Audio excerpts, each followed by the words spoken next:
అందరికీ శుభోదయం అండి. ఈ ఫిబ్రవరి 2025 మాసంలో మన ధనుస్సు రాశి వారికి ఫలితాలు ఎలా ఉంటాయి? ధనుస్సు అంటే మూలా నక్షత్రం 1, 2, 3, 4 పాదాలు, పూర్వాషాఢంలో 1, 2, 3, 4 పాదాలు, ఉత్తరాషాఢంలో ఒక పాదములో జన్మించిన వాళ్ళందరూ కూడా ధనుస్సు రాశి కింద వస్తారు.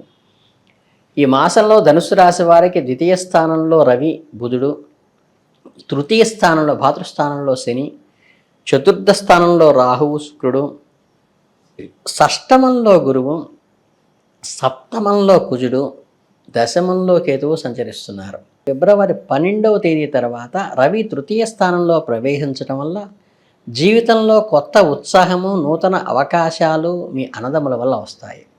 మీరు చేపట్టే వృత్తి వ్యాపారాల్లో ఇబ్బందులు తొలగుతాయి, విజయాలు కూడా సాధిస్తారు. ఆర్థికంగా మీ పరిస్థితి మెరుగుపడుతుంది కూడా. అవసరానికి తగ్గట్టుగా ఆదాయం లభిస్తుంది. ఆర్థిక స్వతంత్రాన్ని కూడా పొందుతారు. క్రయ విక్రయాలు కూడా లాభాన్ని ఇస్తాయి. దీనివల్ల మీరు ఆర్థికంగా మరింత బలపడతారు. అయితే ఈ విషయాల్లో అనుభవజ్ఞుల సలహా తీసుకోవటం మంచిది.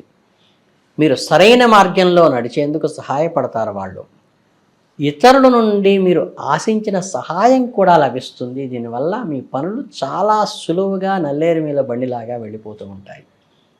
కుటుంబ పురోభివృద్ధి బాగుంటుంది. కుటుంబ సభ్యుల మధ్య ప్రేమ, అనురాగము, సామరస్యము కూడా పెరిగేటువంటి సంతోషకరమైన సమయం ఈ మాసం మీకు. వ్యక్తిగతంగా కూడా ఈ ఫిబ్రవరి మాసం మీకు అభివృద్ధి ఉంటుంది. చేపట్టే ప్రయత్నాల్లో సంతృప్తికరమైన ఫలితాలు సాధిస్తారు ధనుస్సు రాశి వాళ్ళు. సంగీతము, సాహిత్యము వంటి కళల పట్ల ఆసక్తి పెరుగుతుంది. మీ జీవితంలో కొత్త రంగులను తెస్తుంది. అలాగే మీరు చక్కగా శ్రీ ఆంజనేయ స్వామిని, భక్తాంజనేయ స్వామిని సింధూరంతో అర్చన జరిపించినట్లయితే, ఈ సింధూరం రాసుకోవటం వల్ల రామానుగ్రహం ఆయన ఎలా పొందారో, ఈయనకి సింధూరం రాయటం వల్ల మీకు హనుమత అనుగ్రహం కలిగి మీ జీవితంలో అన్నిటికీ కూడా అనుకూలవంతంగా సాగుతుంది. ముఖ్యమైన వ్యవహారాల్లో కొంచెం నిదానంగా, ఓపికగా వ్యవహరించండి. తొందరపాటు నిర్ణయాలు వద్దనే వద్దు. మీరు నష్టపోయే అవకాశం ఉంది. ఆర్థిక విషయాల్లో కొన్ని సర్దుబాట్లు కూడా చేసుకోవాల్సి వస్తుంది. ఇది కొంత కష్టతరంగా ఉన్నప్పటికీ మీరు ధైర్యంగా ఉండి మీ సమస్యలను ఎదుర్కోండి. హనుమంతుని అనుగ్రహంతో మీ ఆర్థిక స్థితి మెరుగుపరచడానికి ఖచ్చితంగా ప్రయత్నం జరుగుతుంది. కోపతాపాలకు దూరంగా ఉండండి. మీ మాటలు నియంత్రించుకోవటం చాలా ముఖ్యం. కోపంతో తీసుకునే నిర్ణయాలు మీకు నష్టం తెచ్చిపెట్టవచ్చు. కాబట్టి ముఖ్యమైన పత్రాలను చాలా జాగ్రత్తగా ఉంచుకోండి.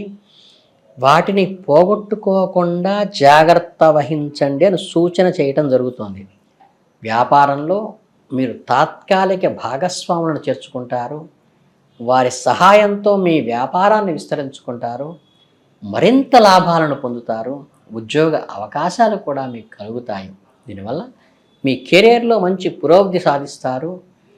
ప్రతి పని కొంత నిదానంగా సాగినట్లుగా అనిపించినప్పటికీ కూడా దీనివల్ల మీరు కొంత అసహనానికి లోనైనప్పటికీ కూడా ఓపికగా ఉండి మీ పనిని కొనసాగించండి.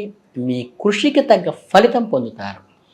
మీకు లక్ష్మీ కటాక్షం కలగాలంటే లక్ష్మీ అష్టోత్తరనామం చేసుకోవటం మంచిది. లక్ష్మీ అమ్మవారి గుడిని దర్శించడం వల్ల కూడా మీకు కలిసి వస్తుంది.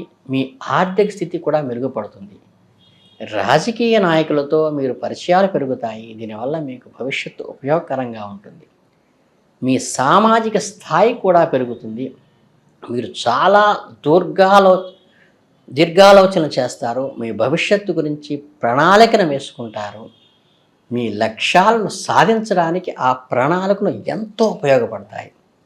మీ కృషికి తగిన ఫలితాలు కొంత ఆలస్యంగా వచ్చినప్పటికీ కూడా నిరాశ చెందకుండా మీ ప్రయత్నం ధైర్యంతో ముందుకు వెళ్ళటం వల్ల, భగవత్ అనుగ్రహం వల్ల అన్నీ విజయమే సాధిస్తాయి. ఇక పౌర్ణమి తరువాత వచ్చేసి తులారాశి వారికి కొన్ని ఆటంకాలు ఎదురవుతాయి.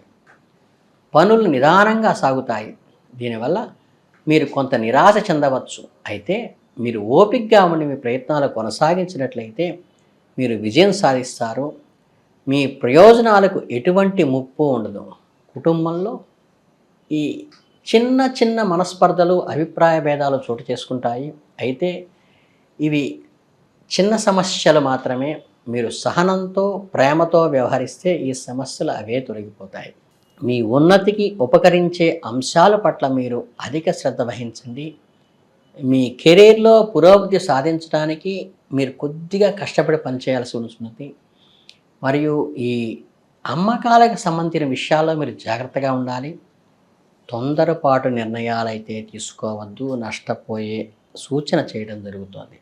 ఇంట్లో కానీ, వ్యాపార ప్రదేశాల్లో కానీ చక్కగా సాంబ్రాణి పొగ వేయటం వల్ల, ఈ దైవీకమైన ధూపం వల్ల నరదృష్టి తొలగిపోతుంది కాబట్టి ఈ ఒక్క పరిహారం పాటించండి. మీరు ఈ కాలంలో ఆర్థిక స్థితిపై ఖర్చులను జాగ్రత్తగా పర్యవేక్షించుకోండి. ఈ ఆహారము, ఆరోగ్య సూత్రాలను ఖచ్చితంగా పాటించండి. సరైన సమీకృత ఆహారము సరైన సమయంలో తీసుకోండి. వ్యాయామం చేస్తూ సరైన విశ్రాంతి కూడా తీసుకోండి. మీ ఆరోగ్యానికి ఇంతకు మించిన సూత్రాలు అక్కర్లేదు. అలాగే నెలాఖరులో మీకు కొన్ని మంచి అవకాశాలు కలుగుతాయి. మీ సామర్థ్యాన్ని నిరూపించుకోవటానికి, మీ ప్రతిభని ప్రకటించుకోవటానికి ఈ అవకాశాన్ని సద్వినియోగం చేసుకోండి. విలాసవంతమైన వస్తువులు కొనుగోలు చేస్తారు. ఇక విదేశాలకు సంబంధించిన వీసా కానీ, పాస్పోర్ట్ లాంటివి అంశాలు కలిసి వస్తాయి. విదేశీ ప్రయత్నాలు కూడా కొంతవరకు అనుకూల ఫలితాలను ఇస్తాయి. మీరు అనవసరమైన విషయాల్లో కాలాన్ని వృధా చేయవద్దు. మీ సమయాన్ని సద్వినియోగం చేసుకోండి. మీరు మధ్యవర్తులుగా వ్యవహరించి కార్యాలను సానుకూలంగా చేసుకునే ప్రయత్నాలు మంచి ఫలితాన్ని ఇస్తాయి. అలాగే ఈ మహాపాశుపత కంకణం లాంటివి ధరించడం వల్ల కూడా కొంత ఉపశమనం ఉంటుంది. ఉద్యోగ ప్రాప్తి కూడా కలుగుతుంది. ఇకపోతే ఈ విందు వినోద కార్యక్రమాల్లో మీరు కొత్త పరిచయాలు ఏర్పడతాయి. ఈ పరిచయాల వల్ల మీకు భవిష్యత్తుకు ఉపయోగపడేటువంటి కొన్ని నిర్ణయాలు అప్పుడు తీసుకోవడం జరుగుతుంది. కొన్ని సవాళ్ళు ఎదురైనప్పటికీ మీరు ధైర్యంగా, వివేకంతో మరియు సహనంతో మీరు వాటిని అధిగమిస్తారు. మీ జీవితంలో కొత్త అవకాశాలు వస్తాయి. మీరు వాటిని సద్వినియోగం చేసుకోండి. మీ వివేకము, మీ సహనము, మీ సంయమనము, మీ మనోధైర్యమే మీకు ఈ మాసంలో మీకు దండగా ఉంటాయి.